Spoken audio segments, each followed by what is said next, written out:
Good morning and welcome to another exciting edition of Day 4 with the man Frank SCALISH. We're just 5 away from show number 200, which will happen sometime in April, Frank. Impressive. It's very impressive. It is very impressive.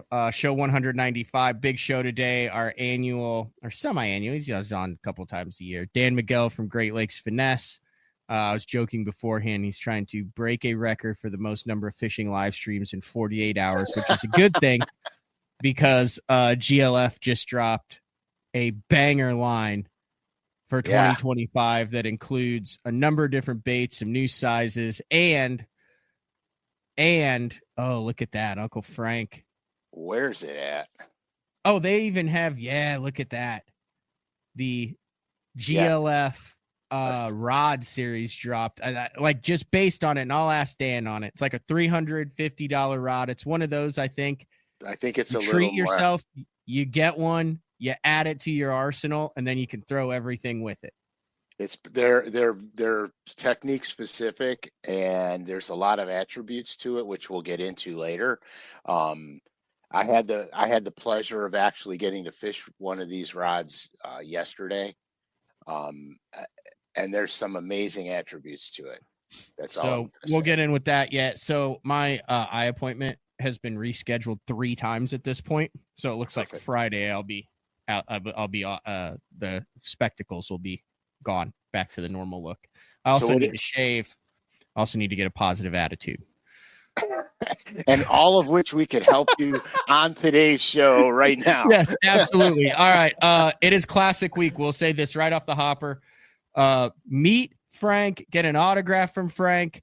If you have any hard liquor, bring it. Frank will take a shot with you. No, that is not true. That is not true. That is not true. Meet Frank.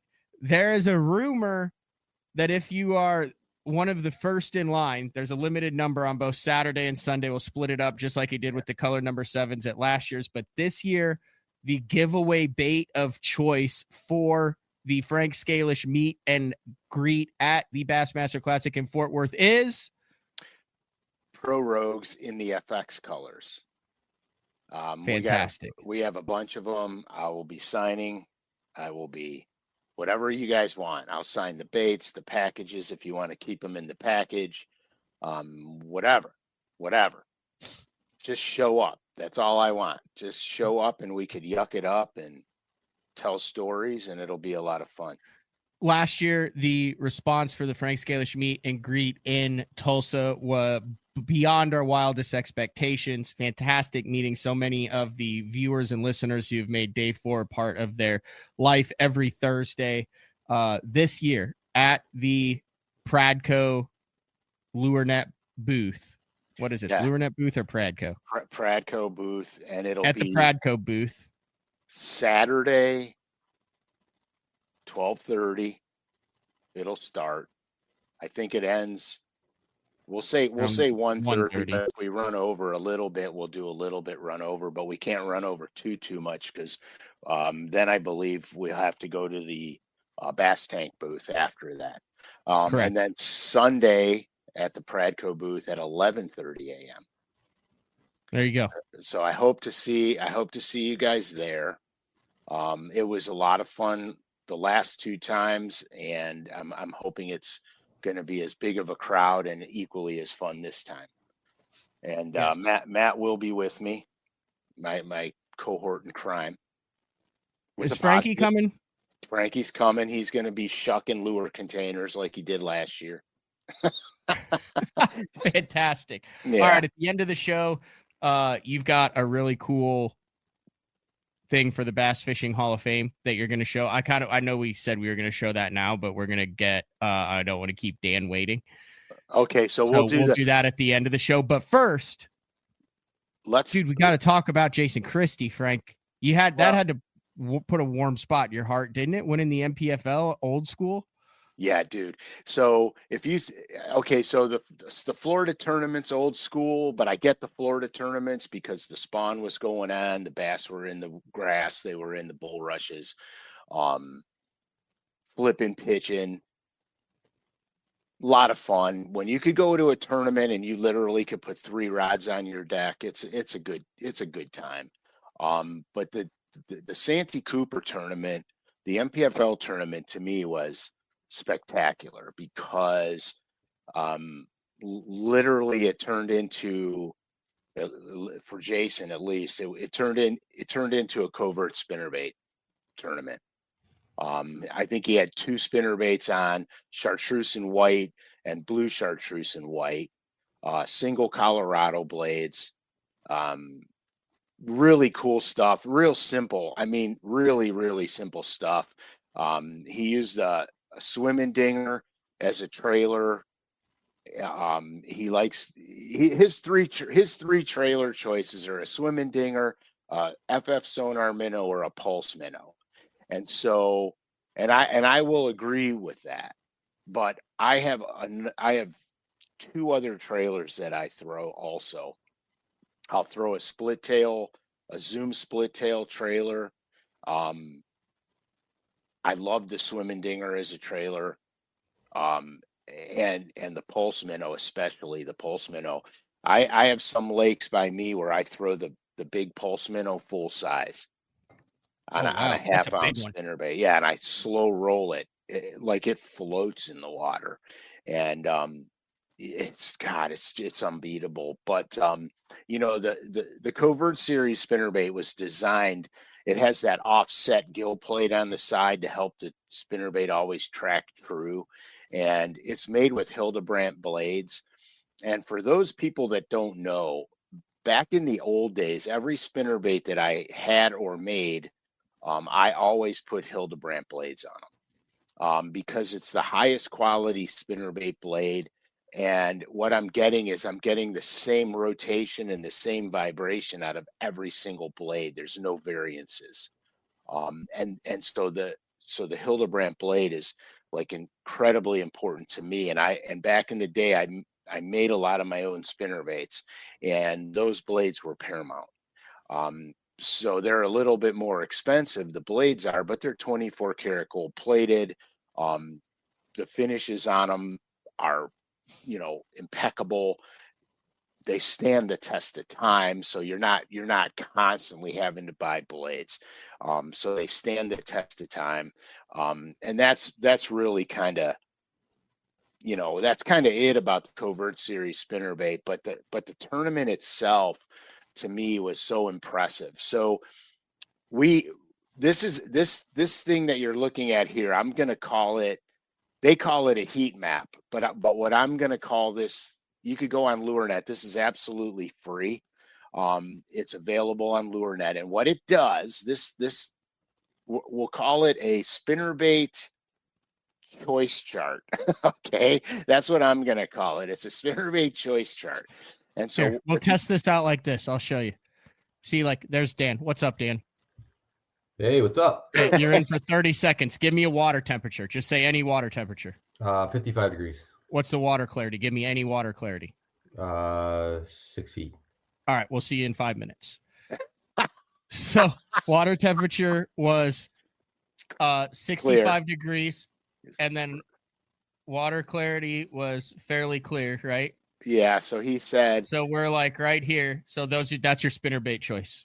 Right. That they would recommend for that. Right. So what this thing does, and this was made up with a bunch of pros that got together, and basically they listed their favorite colors, favorite spinnerbait blade combinations, and everything for all these different conditions.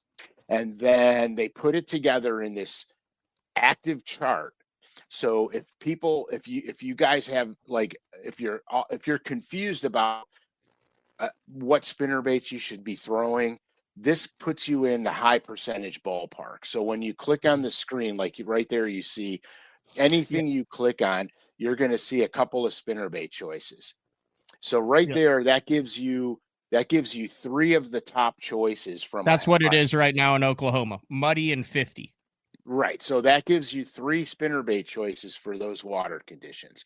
Now, you could go a little bit above that or a little bit below that, but those are the high percentage choices. And this is available on LureNet. You could go into the Covert Series spinnerbaits and you could look up the heat map. They call it a heat map. Yep. It should be a cheat sheet, but it's a heat map. I feel like this is the most fun spinnerbait bite. Clear water and 80 degrees. That's when you're burning it, right? For the smallies. You're smoking it, dude. Well, even it doesn't even have to be that hot. To be honest with you, on Lake Erie, I burn spinnerbaits all the time for them. And here's the cool thing about that, guys. We're getting off. This has nothing to do with Santee Cooper and slow rolling and spinnerbait in cold water. Because all right, I'm gonna go to the burning part, but then I'm going back to Santee. We don't even have to go to the burning part. We could just keep it with Santee, unless it's like something that you think would be applicable. I think it's fun. It's okay, fun. Yeah, let's go with it. I'm all about fun. So when I first started burning spinnerbaits for smallmouth, I didn't realize that you can't reel them in fast enough. I had no idea. The first time I did it, I'd get these fish following it. They wouldn't commit to it. I had no flipping clue. So I had to go to a 3/4 ounce spinnerbait so I could reel it in even faster and keep it a couple feet below the water surface, because the smaller spinnerbaits, the faster you reel them, the higher they climb, and my blades are ticking out of the water and stuff like that. So once I figured that out, I also figured out that my normal spinnerbait rod for burning them for smallmouth was completely inappropriate. It was way too soft, and I had nothing but issues. So I wound up going to a 7.5 foot medium heavy to burn spinnerbaits with, and a high speed reel. And these fish are when they're on that bite, they're so damn aggressive that you can't reel it in fast enough. And when they hit that thing, you better be holding on to the rod and reel, because if you're sleeping at the switch, that it's coming out of your hands. That's how hard they hit it. But anyway, just a little digression. So yep. Matt, you mentioned water temperature, and this is what I want to talk to you about. So we do a whole lot of talk on conventional fishing wisdom on this show on day 4. We do. I grew up with it. Okay, so this was so clever. I can't even stand it how clever it was. A lot of times in the spring, guys seek out warm water. They seek out the warmest water they could find in the spring. Jason wanted to avoid any possibility that those fish could spawn, so he actually went looking for the coldest water he could find. So he wasn't going to be in. His fish weren't going to bail on him if the water got a couple degrees warmer to go in and spawn. His fish weren't going to bail on him, so he picked cold water, the coldest water he could find. So he was always on those pre-spawn staging bass, which led them to be more than willing to eat the spinnerbait. Okay, very clever. Like to me, better than Jason Christie move. That's why he's a top 5 angler in the world. Right. So to me, better than the spinnerbait, better than conventional, better than all of it was that one decision that he made gave him the ability to win that tournament by 10 pounds. Now, I'll take a win of an ounce if it's a win. But honestly, a 10-pound win, that's like nobody else showed up. That is fabulous, man. So that one decision. So we talk conventional stuff all the time. We talk techniques all the time. That water temperature move, in my opinion, hands down, I'm going to bow to the master. High level. Yeah, high level. High level. Yeah. Speaking of high level. Let's bring back in Dan Miguel and Great Lakes Finesse with some of the, I would not say some of, I would say the highest level of finesse fishing, basically reinventing the game for the industry. Yeah, I'll agree with you. For the last number of years. Dan, thank you for, I know you've been on the media tour the last couple of days, so appreciate an early morning after some late nights jumping on BTL. Yeah, no, it's actually, I was watching the comments. Sean Lay there, he's been on every single one, so thanks for being there with me, buddy.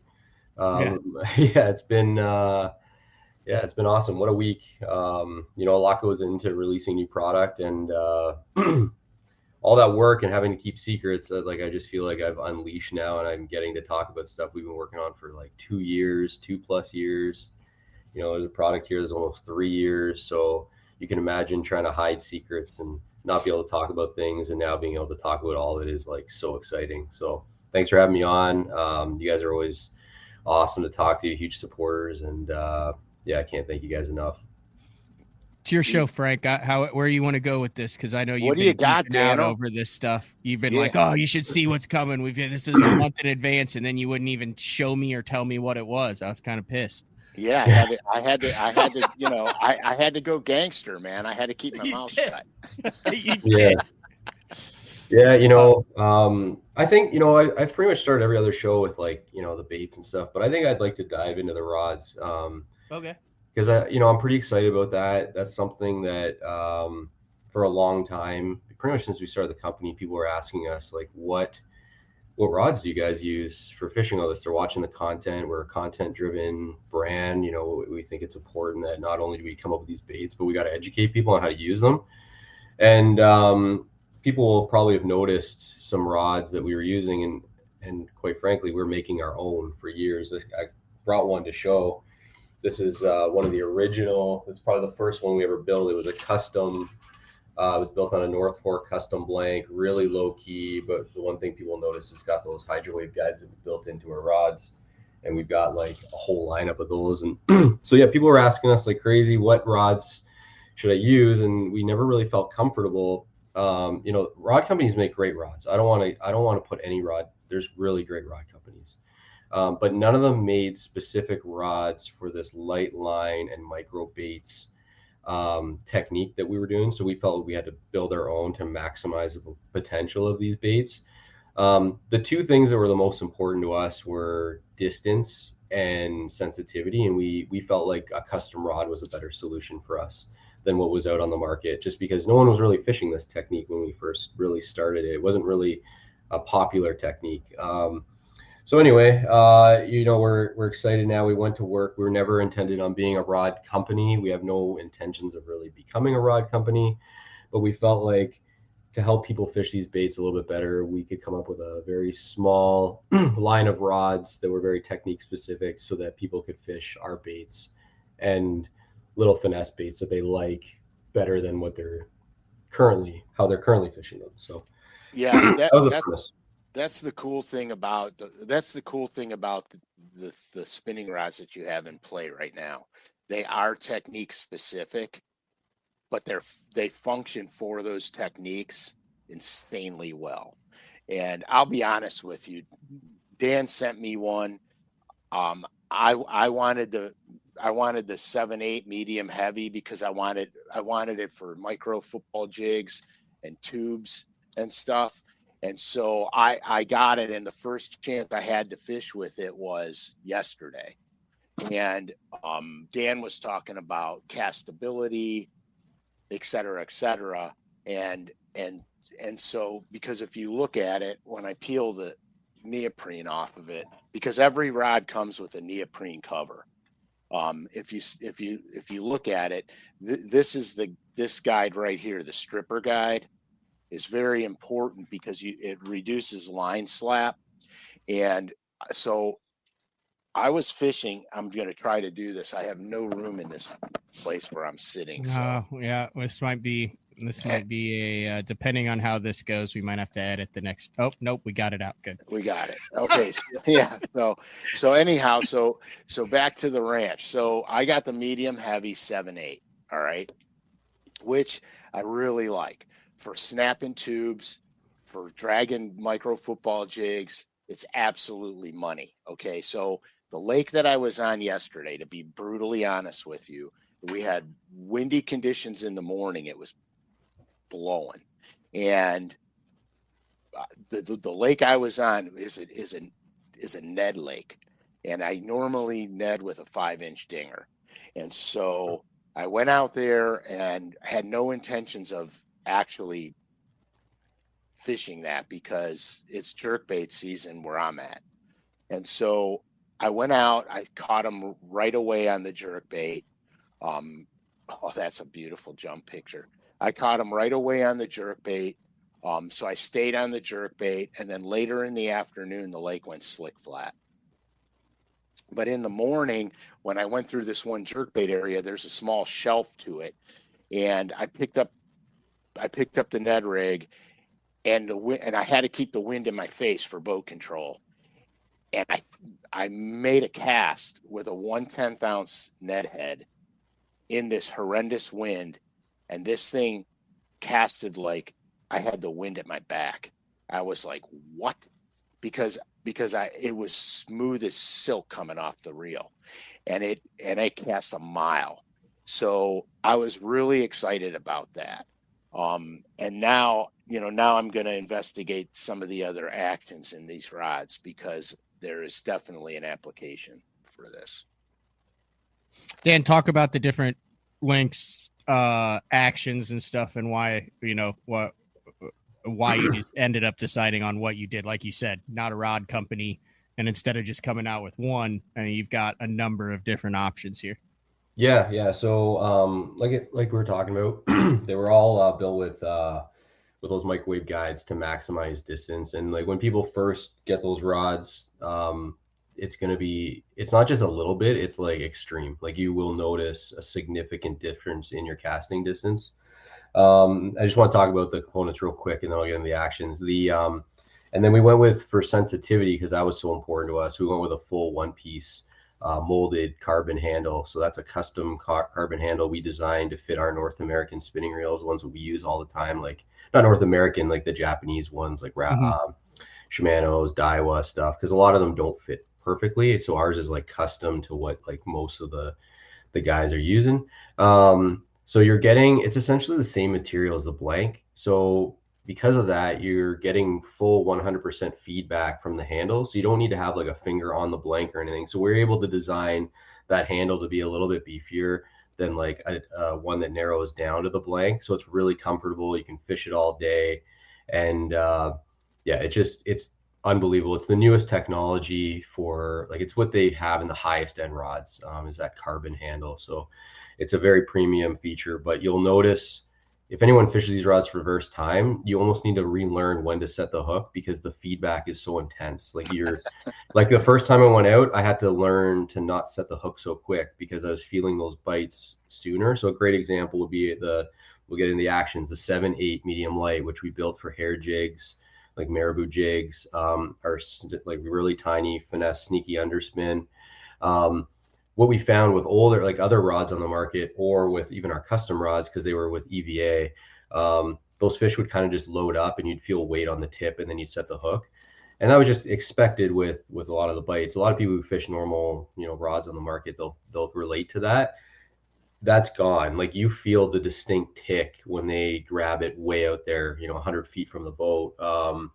And by nature before, because you'd wait for the rod to just load up, they've already got it in their mouth. Well, when you feel the distinct tick, you need to, in your mind, adjust. But so yeah, we were setting faster. We've learned to adjust for that. But yeah, all the like feedback from bottom baits and stuff, like knowing when you got little debris on your bait and it's not working quite properly, like that feedback is so important. It makes you more efficient. It allows you to get that 1 or 2 extra bites in a day. And for a tournament angler, that could be the difference between winning the tournament and not cashing a check. So it truly is designed to take, these aren't built for everyone. I just want to make that clear. We didn't set out to find a price point that we thought we could sell a bunch of rods. Like I said, we're in the bait game, but we wanted to bring rods to people that we felt were really good.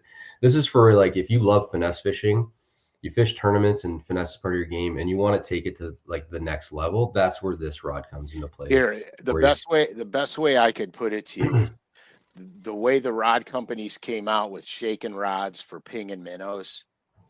That's what these rods do for the finesse game. So as specific as the minnow pinging rod is, that's as specific as these are to the finesse game. I will also say this, so the 2 main minnow rods right now, this is half the price of them. They're $1,000 each. Yeah. I kid you not. Yeah. I'm out. Yeah. Yeah. The one thing people will notice, and that's what we talk about, like we wanted to be the most premium finesse rod on the planet with a sole focus on what's going to help anglers catch fish. There was no focus on making it look pretty, having expensive components that really just make it look flashy. I'll be the first to admit, like those guides are not the coolest looking guides. But when we were looking, like we personally know that those are, because we've been using them for 8+ years, that those are the best guides for distance. It would have been a cooler looking rod if we went with one of the highest end guides that people would mentally feel were a better guide, but those are like a third of the price. So we chose an uglier guide that we knew would perform better for catching fish, even though it was much more expensive. So everything about it is premium for fish catching, and that's how we're able to keep the price point to like $399 as the MSRP, and it could be $1,000 rod. Oh, it's slick. It's slick. And here's the thing, like the first thing I noticed casting it, okay, was there's no noise. Because there's no line slap. You're not getting that big coil off the spinning reel. It funnels into that guide and it's effortless and there's no noise to it. Which kind of threw me a little bit. The other thing was the ease in which it casted was probably very noticeable to me. Okay. The rod, when I got the rod, okay, it came in a rod tube, typical, but I want to talk about this neoprene sleeve. Okay. The neoprene sleeve came in, and the nice thing about it is it has on it what rod is in the sleeve. So when you have all the same sleeves, you know immediately which rod you're grabbing, right? So the first thing I did was I threw my spinning reel on it, and I went to put the sleeve on the rod with the spinning reel on it. And I noticed that this sleeve is designed to encompass the whole entire rod without a reel. So what I did was, because I'm the king of tinkering, so the closed end is a zipper, so it holds the rods in there and protects them. So if you're traveling, they don't get damaged. Okay. But I wanted to put this in the boat with the rod because I like it. So what I wound up doing was I wound up folding this zippered end over, and I pushed this like this over, and it goes right over the rod like that. And now it doesn't get in the way of the reel, and I could keep it in the boat. And here's the cool thing. There is a tab. There's a little tab on the, and this is how you know you get it right. There's a little tab on the rod sleeve. So I go over the tab about 2 inches, and it fits perfectly and the end of it goes right to the tip of the rod. So it's perfect, and it doesn't tangle on anything. It doesn't get in the way, and I can use it for my boat, or I can use it when I transport and I want to keep the rod safe. So it's perfect.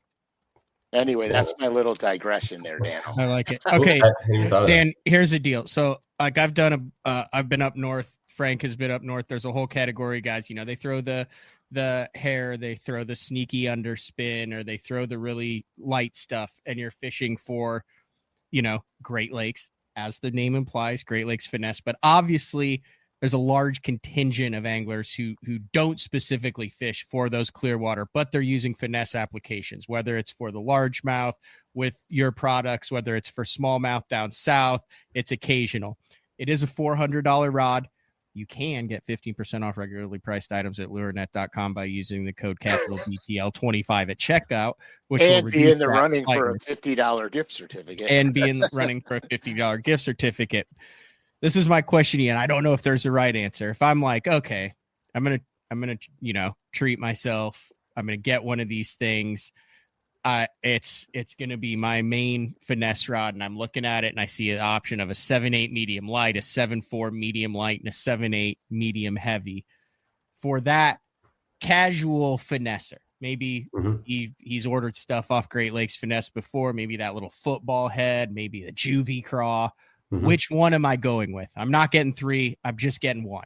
The 7.4. So that's like your do everything 7.4 medium light. There's 3 rods in the lineup. That one will fish all of our baits, pretty much like 98% of the baits, except for maybe like a I probably wouldn't throw like a 3/8 ounce football with it, but that's probably the only thing you couldn't throw in our entire lineup.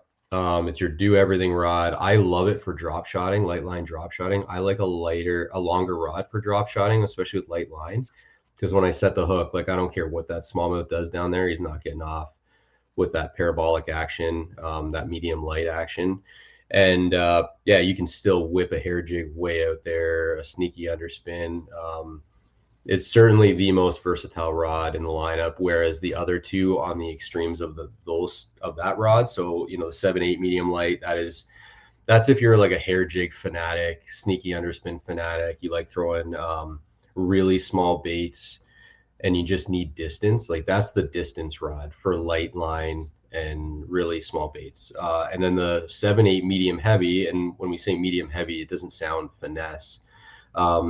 But that is our tube rod. So that's our juvie craw rod. So specifically, that's pretty much all I do with that rod, and also little jigs. So like little football jigs, or you know, maybe our little finesse jig. So, but it's very specific to those techniques. So if you're a big tube angler, juvie craw angler, or you're dragging a jig or popping a jig, then that is the ideal rod for you. And the reason for two things: the length gives you the distance on the cast.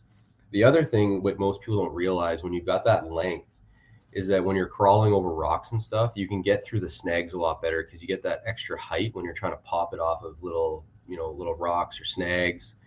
And then the power, you know, what we found is that it's like 90% of the time, the biggest fish we catch are the furthest away from the boat in the day.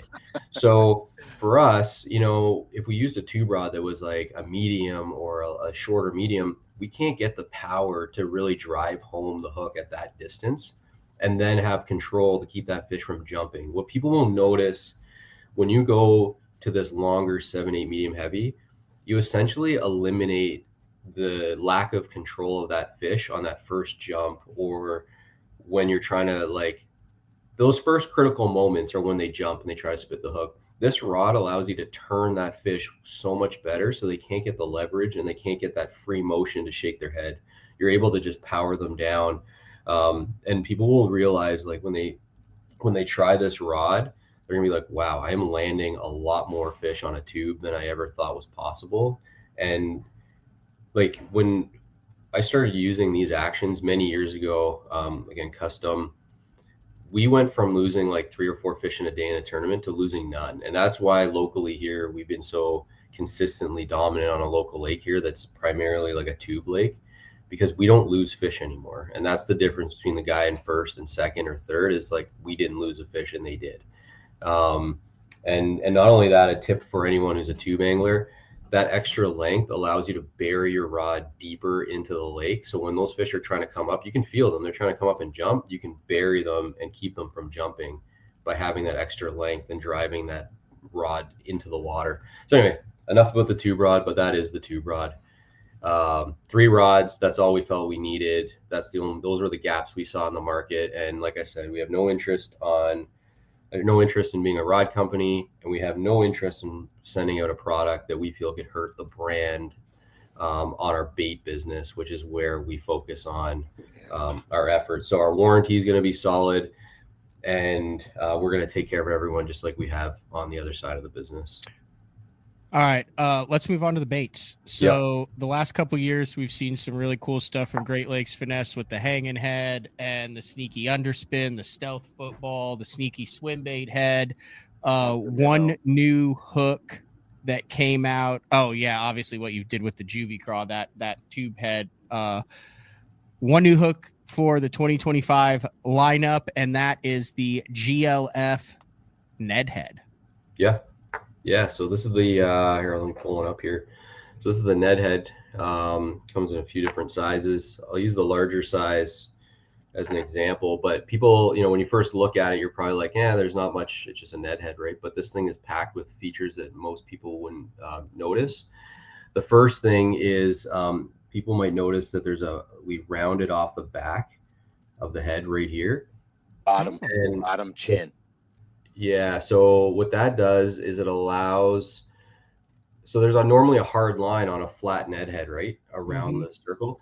It eliminates that hard line and it allows the bait to lift easier. And then what happens when you have a hard line there, the bait lifts, and when it gets past that corner, it pops, right? And it's so unnatural. We wanted the bait to look like it was just kind of like facing the fish. And we find that with that lip the way it is, it sits more on a 45-degree angle. So just like fish, that. Yep, it doesn't lift all the way. It kind of sits there nicely, right? If you want, it'll still work great with with your floating baits. But the biggest thing too is built on a Gamakatsu 604. So like in our opinion, the best hook possible, especially for smallmouth. It's got the powder coated and baked finish, so it's not going to chip. And we also carved a bit of the lead on the other side on the bottom. And what that does is you kind of see the distribution of the weight. The weight is actually heavier towards the eye, so that also helps with the lift, as well as eliminating more lead on the collar. So we still got the little cone near the head to keep your bait tight to the head, because a lot of baits will slip if you don't have that little extra collar. But the wire allows that there's not as much weight on the shank of the hook, so you get extra lift. So a lot of like little details most people would never even consider. So wait a second, you're talking. This is a good representation on this picture, right? Yeah. So where I'm circling, let me see if I get this right. Where I'm circling right here, you're saying if you have lead that comes down to kind of here on the shank, which helps keep your bait straight and keep it up, what it does is it pushes the bait down. It doesn't allow it to float on that 45-degree angle. So what you did was from here to here on the shank, you got rid of that. You moved the weight more towards the head, but then you kept the ability with this keeper. Yes. So that looks just like normal, but there's an actual reason that it looks like that. Okay. Yeah, and then this is the head that's got the 45-degree, or not the 40, but the rounded deal. So it's on the 45-degree angle. Yes. Yeah, exactly. Okay. And that when you actually analyze, and all of these modifications came when we were looking at them in the tanks, fish tank, and we were just playing with it. And we're like, hey, like these are the problems, let's fix that. And those are the little attention to detail things that we do that most people, I think, don't even realize when they pick up our products. But they make a big difference. It can be significant. And we never really there's the bait there. So, and that's our new Ned bug. So we just introduced that. And I was really excited about that bait. And that's this bait here. It's, the Ned has always been in our arsenal, but over the last several years, we've really noticed that they're shying away from it more and they're not eating it as good. And it's such a good technique. And we thought, how could we, bring that back to life a little bit? And just based on profiles, our experience as a team, it's not just me behind here. I got a lot of buddies and friends that are supportive and were involved. And collectively, like this was a profile we knew was going to get bit. Like it doesn't mimic anything, but it also mimics everything, if that makes sense. So like it could be like a little craw without pinchers that lost its pinchers and arms. It could be, it could represent like a little helgramite maybe to them, or it just looks buggy and they're like, I got to eat it. Smallmouth are very curious and it looks unassuming and interesting. And that little, go ahead.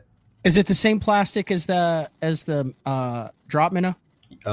Not the drop minnow. The drop minnow has the neutral buoyancy in it. This one has some floatant in it so that it lifts a little bit. But it still feels that little bit unique. Like you grab a GLF plastic and you're like, okay, there's something different about this plastic than any other plastic that I've rigged before. Yes, exactly. It's the exact same material. Okay. It's fully consistent with everything else we make. That little slit, people probably don't know the reason behind that, but this product almost didn't go to market. When we first developed it, we were losing like 50% of the fish. Long story short, it took us over a year to figure out why we're losing fish on the bait. And what was happening was the bait was actually rolling around on the hook and wasn't getting a good hook set. And then one day after 2 weeks prior, I decided we weren't even going to launch this product. And then it came to me, what if I cut a little slit in the head to free the hook from the bait on the hook set? And it went from being like 50% lost to nearly every fish was put in the boat. And that allowed this bait to come to market. And from a BAITS perspective, I'm so pumped about that, because if it's not the best bait in the lineup for getting bites, it's certainly top 3. And so it's a big deal. And is is it as tiny as some of the I know like 2 years ago when we first had you on, it was like, hey, people, like these look big like on the website, but like when you get them, they're not as big as they appear in pictures. I mean, I know that could be a personal problem as well, but with the baits. Yeah. Baits that we're talking about. Yeah, no, the bait.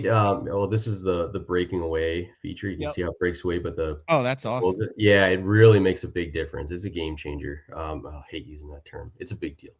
It's 2.3 inches. It's not a game changer. It's not forward facing sonar. But it is a big deal for this bait. It's 2.3 inches. It's really small, unassuming, and it just gets bites like crazy. Question is, will this stuff work for Oklahoma, for smallmouth here in Oklahoma? Well, I was just fishing with Jason Christie in Oklahoma back in December, and we were all using all GLF stuff. We got a bunch of content coming out, and he loves this stuff. We were smashing them on the new dropkick shad. We were actually on this underspin on one of his home lakes, and we crushed them. So yeah, we got footage of the Ned. We got footage, especially on a little jig. So this is where we found out after testing this thing for so long that it is an incredible little jig trailer, and just gives it a totally different look. It really flares the skirt because it's got these little flares at the back, which were intended to kind of hide the jig head you were using, but it flares the skirt and it looks so good. But yeah, it works everywhere. Honestly, finesse will work everywhere. It's not just a Great Lakes deal. These are little baits. They're going to get bites. And, yes, we are a smallmouth brand, but these things catch everything, like crappies, walleye, largemouth. Yeah. Frank, I know we've done shows on Ned, but you like to also throw a Ned like shallow too. Yeah. Oh yeah. Like we've done a whole bunch of shows where you put like either a full size dinger or a bite down dinger, but you're not afraid to throw a Ned in for largemouth on inland fisheries in 4 to 6 foot of water. No way. The only thing I do different is I go light. I'll go 330 seconds. I experimented with 1/16, super slow fall rate, real good when the fish are not relating to the bottom, because 90% of those bites will come on the drop as it's falling down. So yeah, I mean, I clearly on Erie, I'm fishing heavier Ned heads, fishing them 25 feet deep, and inland. As I'm inland, I go lighter and lighter on it, because I don't need to be in the rocks. I don't need to be that deep. And grass lakes. Here's something I want to touch on about this hook, because I fish a lot of grass lakes, and the Ned hook is critical, because what I find is there's a lot of Neds on the market today, and the hooks are way too big. And so with the small hook size on this, it won't hang up in the grass, especially when you put the soft plastic on it. Your gap is cutting down on the gap, okay, but you don't have to worry about that because the plastic puts out of the way, especially with the new Ned bug with the split in it. There's no gap interference, okay. The reason the 5-inch dinger is so good is because when you put the 5-inch dinger on, the front part of the head of the dinger is the thin part. So I'm not taking up the gap space. But here's the thing with the small hook and the lightweight. If the grass is down there and my Ned head goes into the grass, I can easily shake the rod tip and walk it through the grass without hanging up.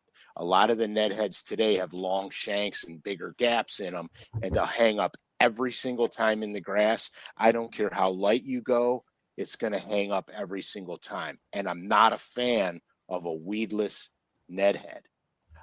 I poured a bunch for myself, and I wish I would have fished with them before I poured them all, because they changed the action on the Ned. The hook, you have to hit them to hook them. It just goes against everything with the finesse technique. And so I prefer the small hooks. and I'll throw them in the grass, no problem. And they come right through. And that's the biggest trick that I do with the net head that I don't see a lot of guys inland doing. There you go. Right. I agree with you on that weedless thing. I've never been able to make that work. And it's funny because we get asked to make weedless versions of our jig heads, and I can't do it because even though I know they'll sell those people, I don't believe in it myself. So Right. all that resonated with me from a finesse perspective. Yeah. David Maddox, longtime listener, he said he fishes kiwi, which is a high pressure, ultra clear spotted bass fishery. I mean, that's right up his alley, all this little stuff, right? Yeah, I love kiwi. Yeah. But this stuff works on spotted bass. Just as good, if not better than smallmouth. Yeah, spotted bass. I'm surprised that the guys in the spotted bass country aren't all over this because it's fantastic.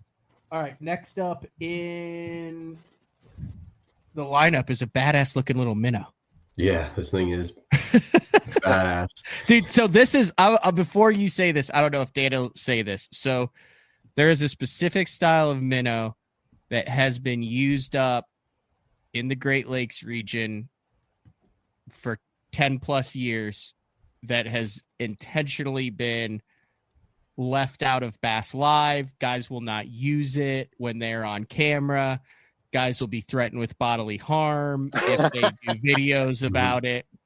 And then it's kind of gotten a little bit more out just with so much live and so much YouTube.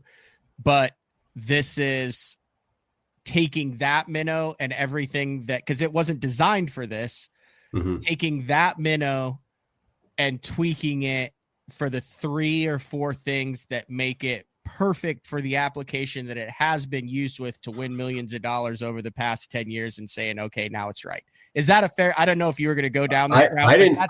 That's the honest truth. I didn't realize you were so, I guess, man, if anyone knows, and that you just kind of expose that a little bit. But that is.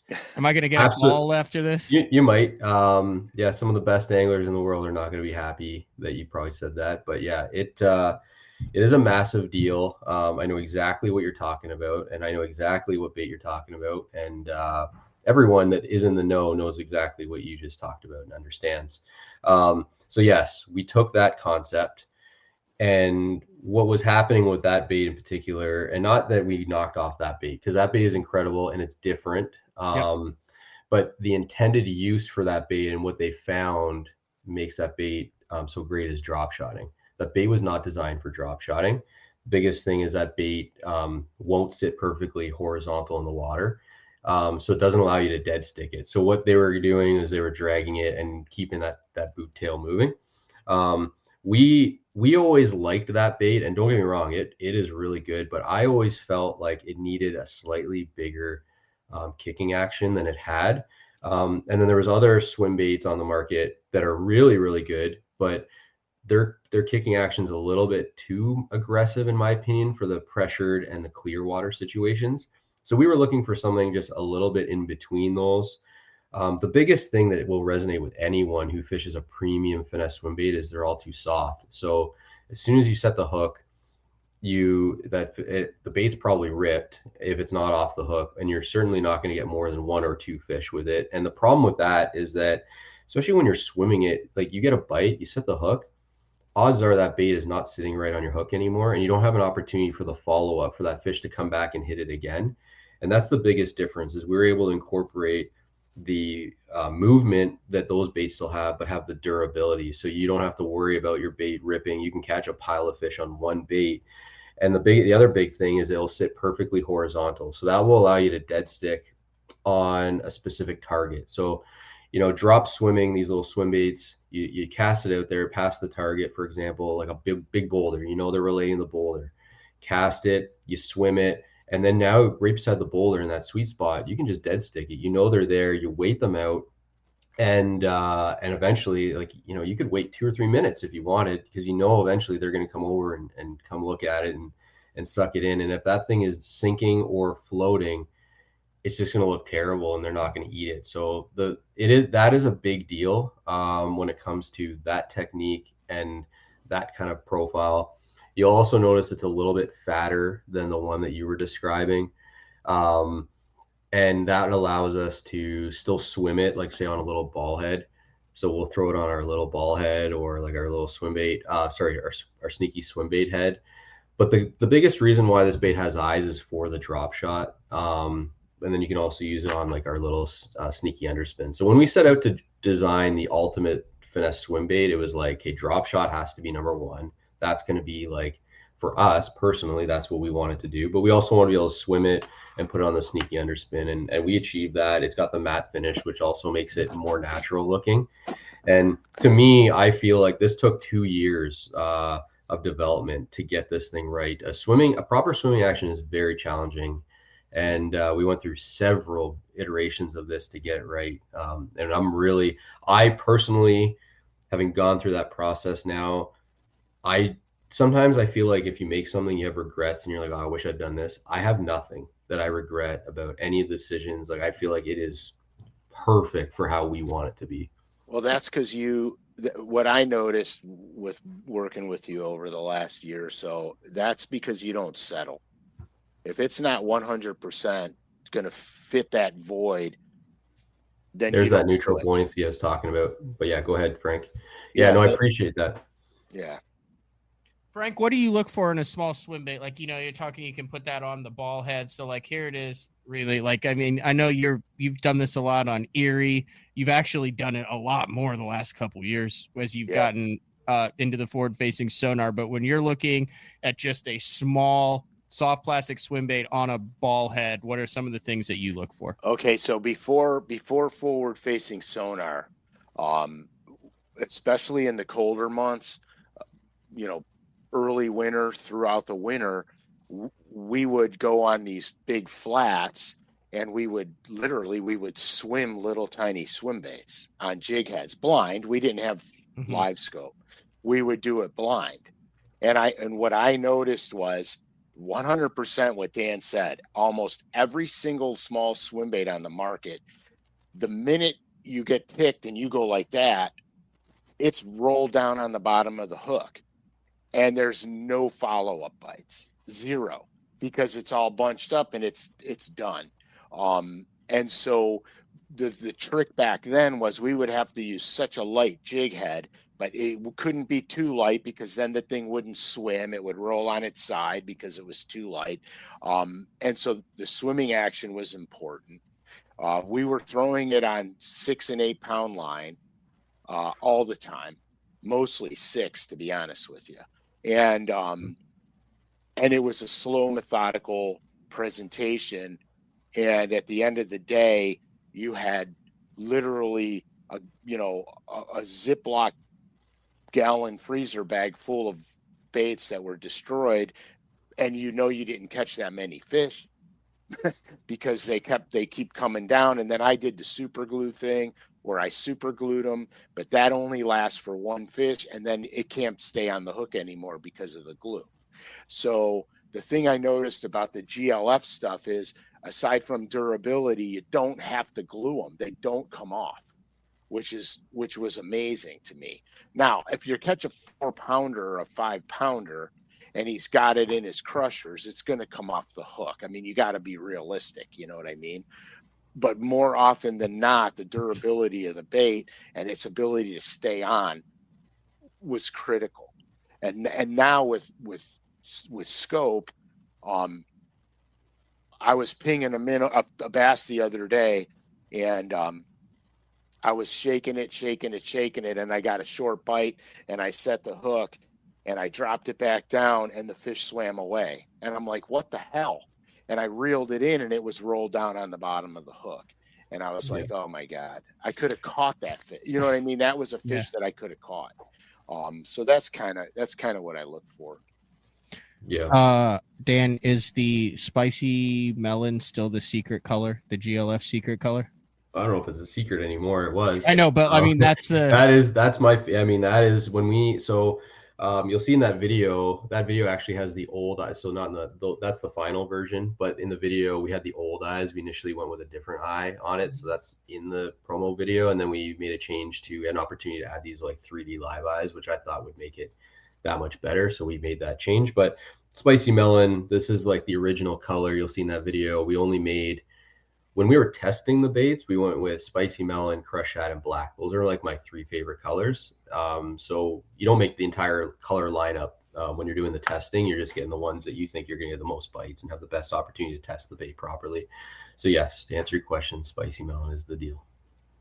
And then there's one more plastic that everyone's familiar with that came out last year. We did a whole show on it. The circular fall on it. That would be the hover minnow. It originally was only in a 2.75, and you now have a larger option of the hover minnow available in a 3.25 inch. Yeah. And it's significantly bigger. Like it looks a lot bigger.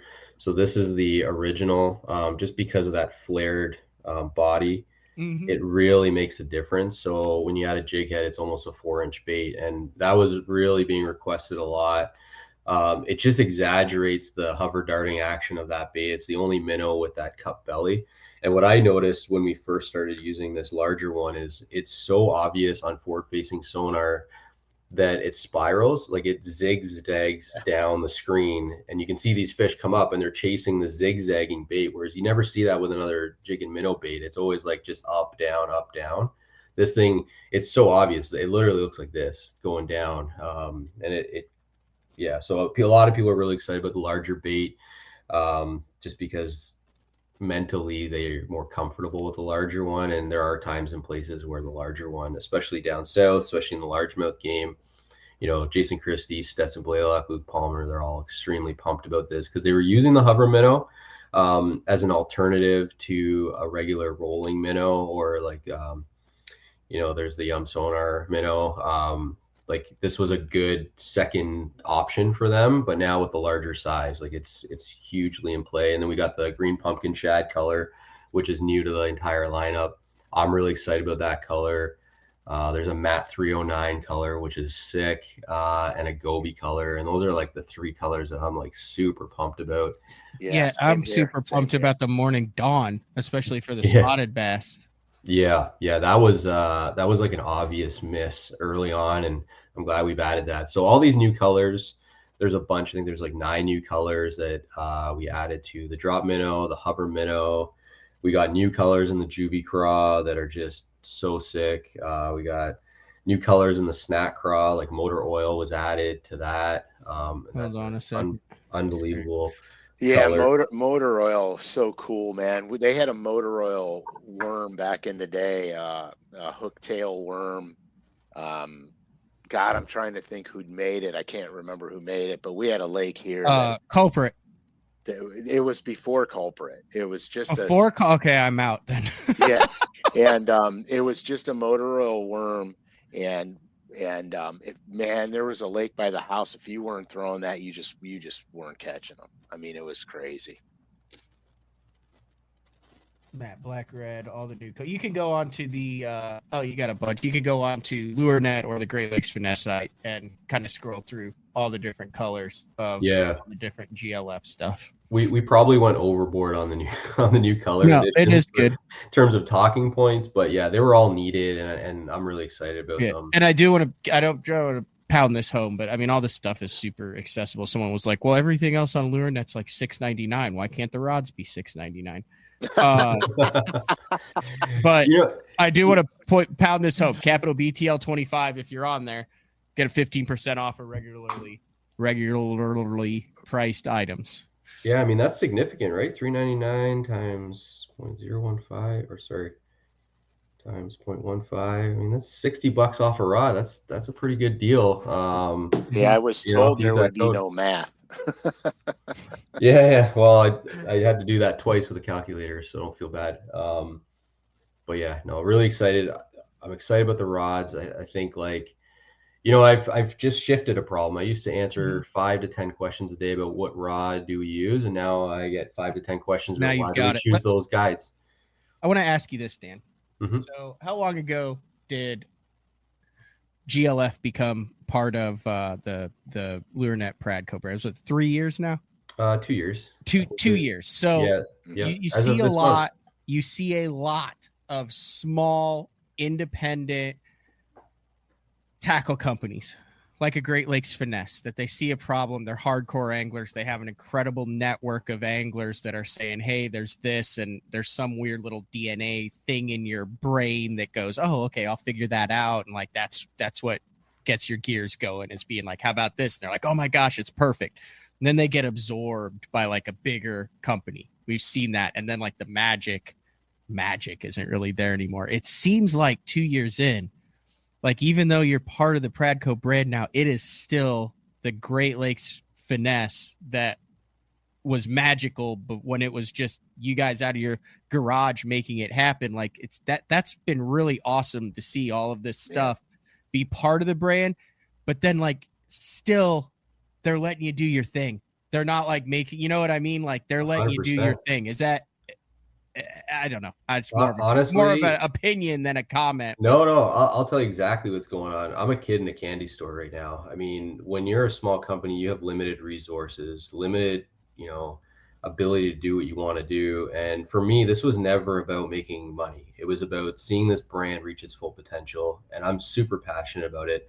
And having the support of Pradco, who those people are like the finest people that you'll meet in this industry. They're most fair, most reasonable.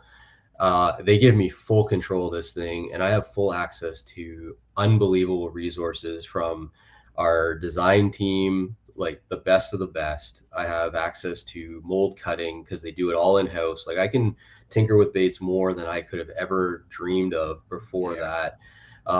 So what you're seeing now is what I always wanted to do, and now I have free reign with no fear to just explore every angle and possibility, and it's a dream come true for me to just see this brand and like, again, like I got three 3-year-olds, they're triplets, and like part of the decision to join Pradco was like I want them to one day grow up and be like, my dad made that brand, like it was about the brand reaching its potential and building that, that I just want to show my kids what they could do, right? And those were the decisions, and that's what, for me, like I'm not tired. I'm just getting started. It's so much fun. I never am bored. It's so exciting. Yeah, but it also gives you the ability to turn things around much quicker, because if you didn't have that behind you, you have to get the capital to get the molds made to do this, and then you know what I mean. And so it all helps. Yeah, and support. Like I mean, just access to. I mean, now I have access to better pros like Jason Christie and Stetson and Luke, and oh man, it's just the resources are just so much better, and everything's just so much better. Yeah, it's great. I mean, same with you, Frank, too. I mean, I know sometimes you call me and say, my fingers are bleeding. They're making me paint so many colors. I haven't been able to see my family. I'm 18 hours in the basement.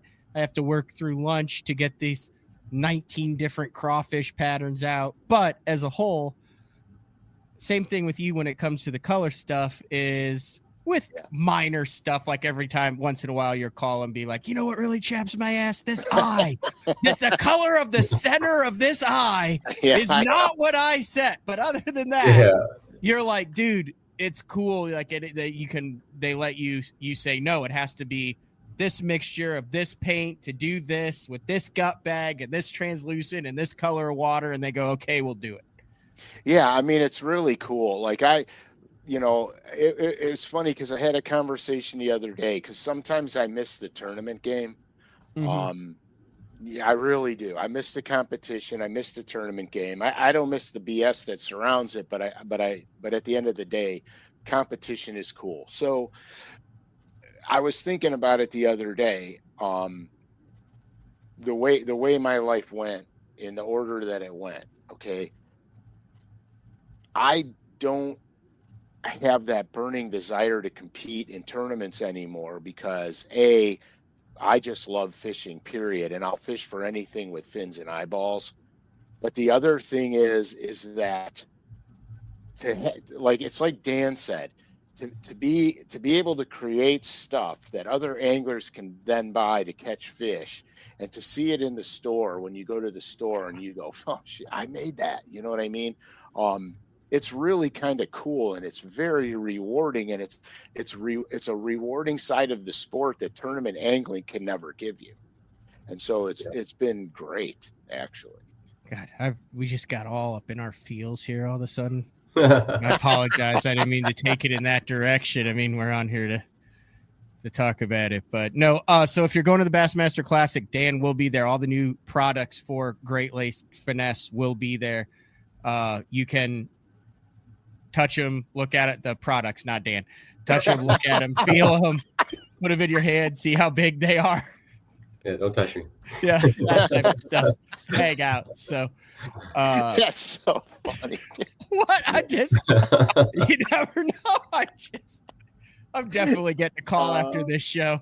They're watching it go, this is not what we said. We're not going to see, dude. Damn it, man. We're not going to see 200. We're going to be done at 195. Oh, no. Anyone who does that, I'm sending him to Frank's signature line. Yeah. Line up over there. He's over there. But no, anything else? Anything else, Dan, before we let you go? No, man, you guys are awesome. Thanks for having me on. Thanks to everyone who believes in GLF. It means the world to us that you guys put trust in us and buy our stuff. And we can't thank you enough. So yeah, thanks, guys. No problemos, man. I'll see you in a week, Dano. Yeah, see you soon. See both of you guys. Yep. Absolutely. Later. All right, there you go. That was great. He's such a good guy. Yeah, I mean, listen, it's obvious. It's obvious when you're talking to someone that knows their stuff. Oh yeah. And yeah. They're not argue. Like, that's what I'm saying. And that's like when you talk about different things in painting and how you do it. Like, you talk to a lot of people in the industry, and I'm not saying it's wrong, but some people's job is to go out and they have the 5 bullet points as to why it's good. And their job is to go on the media tour and say, because A, B, C, D, and E. But, outside of that, they weren't part of the bill. Like, these are his babies. Oh, yeah. Well, here's the funny thing. That's why the podcast format is so good, because you can't hammer bullet points home for an hour without becoming redundant and boring and people tune out. And so, and you, Matt, have a very unique ability to, let's say, coerce an answer or to go deeper than a bullet point. You know what I mean? You always get your guests to go deeper than the bullet point, which is so it's so enjoyable, man. It's so entertaining. And I like when you pick up a bait, and you talk to the guy like Dan. So the little Ned bug and stuff, like, you'll pick up the bait and you'll be like, okay, now I know why there's a slit here. Or you get the Ned head and you say, okay, now I know why the collar is built this way, or why it's like that on the back. Like, I mean, and that's like stuff that's so minute. I'm not going to lie. Like, that probably truly impacts. I mean, it helps everybody, but in order to get to that level where you're dealing with a guy who's really pissed that there's not 1/100th of a 28th ounce of lead shaved off the back of his Ned head, so his angle is 20% different as he drags it across the bottom for small. Like, dude, there's not many people in the world who, like, either A, would notice that, B, has the ability to understand what a difference would be, or C, cares that much. That's what I'm saying. Right, 100%. But see, that's the difference. Okay, when you understand what you're creating and why you're creating it, to create something just to make something, you don't have all of that encompasses the product development. If you're filling a void, if you're solving a problem, now you have what it takes to create something, like you're saying, that works like that. That's what the cool thing about creating things are. Like the FX colors, when I made the FX colors, I had an idea that they would change how they refract the light in different water clarities. I didn't know if it was going to work until I painted it and checked it out. then after I did that and it worked, then I went to the line and I made the line, because now I knew I had something that worked. But it all was predicated on how I layered a pearl. And so if somebody said, excuse me, if somebody said, let's copy the effects colors without knowing how to layer it the proper way, they can't do it. They can't do it. So by having a problem to solve, that's where all that detail and intricacy comes into play. Because I mean, I got Ned head molds at home. You know what I mean? And to be honest with you, I'm done pouring them. I'm done. I'm getting the GLF ones because it's right. Dan's still on here. I gotta add. So, like, are you like? Sorry, I didn't mean to like randomly bring you back in, but I just thought about this. So, my head is too big to talk right now. You guys are way too kind. So, are you like randomly? Are you like a year in on like, are we doing like a rolling minnow now, like a mid-strolling minnow? Like, is that in the works? No.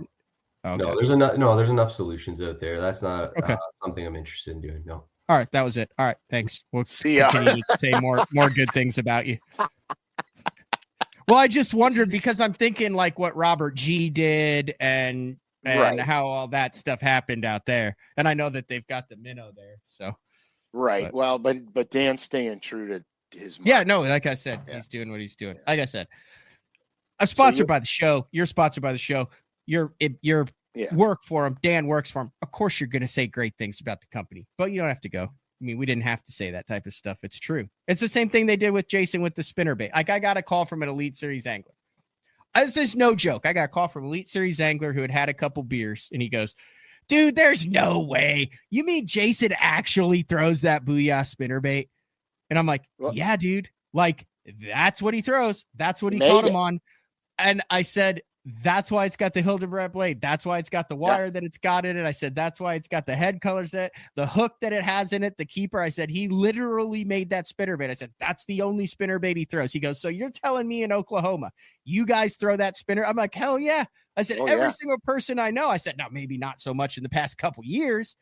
Now that we know we can, shake. But when it's spinnerbait season and you do it, like, it is hard to find an Indiana or a Colorado orange kicker Booyah in a half ounce around a tackle store in Oklahoma. Like, that's what we throw because we know that Jason made it. So here, I'm going to tell you something funny about that orange kicker because you brought it up. So I fished a tournament at Lake Texoma early in my Bassmaster career. I've never seen that orange kicker blade until I was at Texoma. And this guy I knew was catching them on it. And I'm like, what the hell? And so I didn't have any orange blades with me to change them because I told you I made all my own spinnerbaits back then. And I was going frantic trying to find an orange blade to make the spinnerbait. So I just asked him and he gave me one.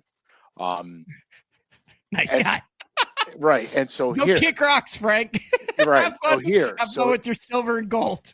Right. So honestly, it wasn't until I came down to Oklahoma and started fishing with you that I realized why that orange kicker blade was born. Okay. Because a lot of your lakes down there have that dirty water appearance to them, but it's almost like a muted red clay look to them. And then I understood. I'm like, no wonder that kicker blade was born here, because where I live, I used to just use copper blades and brass colored blades in dirty water. Okay. Because our water was dirty, but it wasn't like the color you have. Or you follow me? And so now with the orange kicker blade, you could use a gold blade with it and you still get the orange kick from it. So so it wasn't until I actually went down and fished with you that I realized why that was born down there. You know where all that color stuff started? So like, listen, if my spinnerbait history is wrong, sue me and email me. This is the way I've been explained and the way it's been told to me, and the bait the listener has set me after I understood it. So like, look at that spinner bait right there. Just take mental note of that spinner bait right there. So that all started with a Jimmy Houston spinner bait long time ago that had a painted head on it. Okay. And that bait is this bait right here. Oh yeah, hell, look at that. Is that a brush hog? Is that an old brush hog? I have no idea, to be quite honest with it. But this is the spinner bait that started the whole thing that Jason used to throw, and then it's kind of based off of the Covert series a little bit. I mean, that thing is 40 plus years old, 50 years old. I'm surprised that flat rubber is even staying intact. I know it's starting. But isn't that cool? Yeah, it's very cool. And then you pull up the new one, and you add the Hilden blade to it. You do that, but it's the same. Like this wire is very similar to the wire on that. Yeah, the funny thing is that one's got a closed turned line tie on it too. Right. That when those spinner baits would roll on you and the line would get it wrap around there, and then you'd set the hook and break the fish off immediately. All right, let's close out the show with a little sneak peek. You're gonna have this. Matt, you're gonna actually deliver this at the Classic. Yeah, this is a surprise to you too. So, I was tasked to paint colors for Rick Clunn, Larry Nixon, Roland Martin, Bobby Murray, Bill Dance for the Hall of Fame. All right, and so each one of the pros had I gave them a couple of choices on bait choices. They picked it out. So while I was doing that, okay, so Roland Martin got a peacock bass. So I sketch everything out and make notes on it before I paint it. Okay, that's just how I do it. So Roland got the peacock bass. Rick Clunn got what I call greenback gizzard shad because he wanted hints of green in it. So these are just my illustrations. Okay. And then Larry Nixon loved chili bowl. So he wanted something with chili bowl, but he wanted it's in a Norman deep little N, and he wanted something a little more up to speed. So I did him that crayfish pattern. Okay. And you notice each one of these has a signature on it. Yep. And then Bill Dance wanted a threadfin shad. So I did the threadfin shad for him. And then Bobby Murray wanted a hot bluegill, chartreuse bluegill pattern. So I did the chartreuse bluegill pattern for him. So it's very important that I'm showing you these illustrations because these were my original mock-ups before I painted them. So I have all 5 of them right here. All right.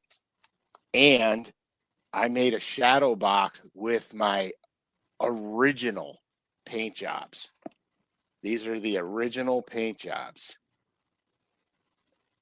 I got too much freaking awesome. I could see you in the reflection with the camera. Yeah, no, that's freaking awesome, Frank. But I mean, the peacock bass, the greenback gizzard, the threadfin. Yep. The chili bowl type crayfish. Enchilada sauce. Yeah, enchilada sauce, 100%. Yeah. And so here's the shadow box. The shadow box is 11 by 14. 11 inches by 14 inches. And we're going to auction the shadow box off. And with the shadow box, for 1,000% authenticity, you're getting all the original illustrations cool. With the shadow box. That's freaking awesome. So look for that for the auction that'll take place. Correct. This year. Now that's I wanted to do right. I wanted to do something special. I don't normally give these. I don't normally give my mock-up illustrations away, but it's for a good cause, and I thought it would be cool to do. Yeah. Hopefully add a little value to that, and that's the deal with that. But those are first run originals, by the way. Yeah, just stay tuned to both of our stuff and the show, and we'll let that. Yes, so a little bit more. So yes, Mike, Soul just asked, any BTL St. Jude shirts this year? Yes, the website will be live for the BTL and St. Jude shirt that will drop. The store will open on Monday, March 24th, after the Classic.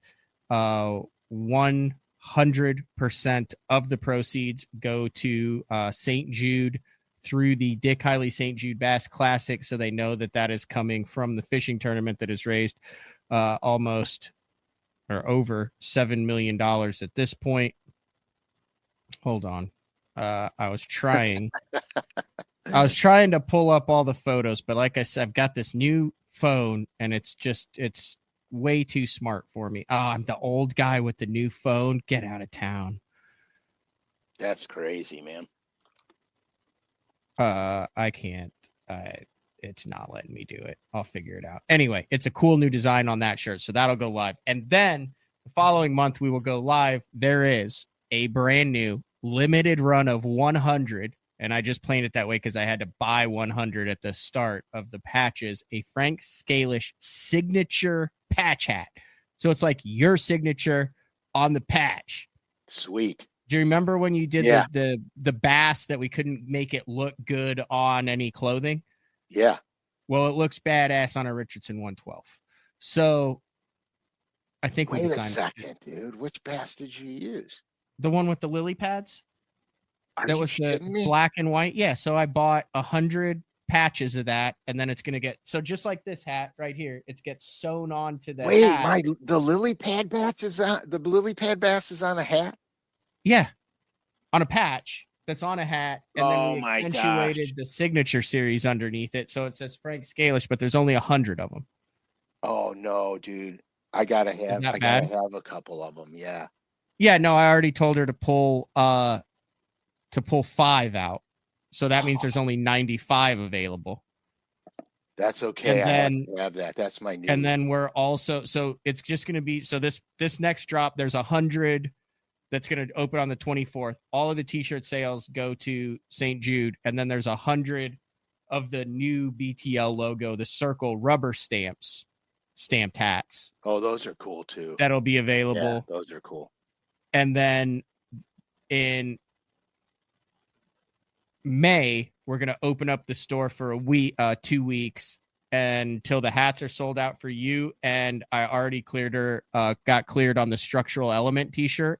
Oh yeah. So what I need you to do is find what font you wanted in, and then what the little special thing that you were going to do. Yes. I need you to draw that and send me a picture so that they can get on that. Yeah, 100%. I'm on it. I know exactly what I want. Yeah. So as soon as you get that to me, they can get that dialed in. So that's the deal on that. So yeah, there'll be a media blitz as soon as we come back for March 24th. Store will only be open for 2 weeks. But that's that. So if you're going to the Classic, if you have any questions, you can email me, matt@bassone.com. You can message me at Matt Pangrek on Instagram. If you have any questions about who, what, when, where, and why. At the Bassmaster Classic, the Pradco booth, Saturday, 12:30 p.m. Central Time in Fort Worth, Texas. Sunday, 11:30. Get there early. There's a limited number each day. We're splitting it up 50-50 in case guys and girls can only come one day. You have a lot of lady fans out there, Frank. There are a lot of females that were waiting in line last year to get their picture with Frank. What it is there's a lot of like couples that listen to the show, right? They got into fishing and stuff, and then it's husband and wife or boyfriend girlfriend that fish together, and then they on the way to the lake they all listen to it. There's also a number of couples where like the wife has no choice. Yeah, she's like, you're the guys that I'm forced to listen to. Yeah, 100%. And they'd say that too, kicking and screaming. Yeah, but Pro Rogue FX colors will be given out to the first, however many. I don't know. I don't want to say how many. Yeah, I'm not 100% sure, but at the Bassmaster Classic. But yeah, anything else, Frank, before we wrap this up, and then I get to see you next week? No, man, I'm looking forward to it, Matt. Yeah, so am I. It should be fun. And I'm bringing this box down for the Hall of Fame. Yeah, you could have it at the Hall of Fame. And then they can have it, right, for the auction. They keep it, right? Yeah, we'll find someone to take it so it's off of your hands. Okay.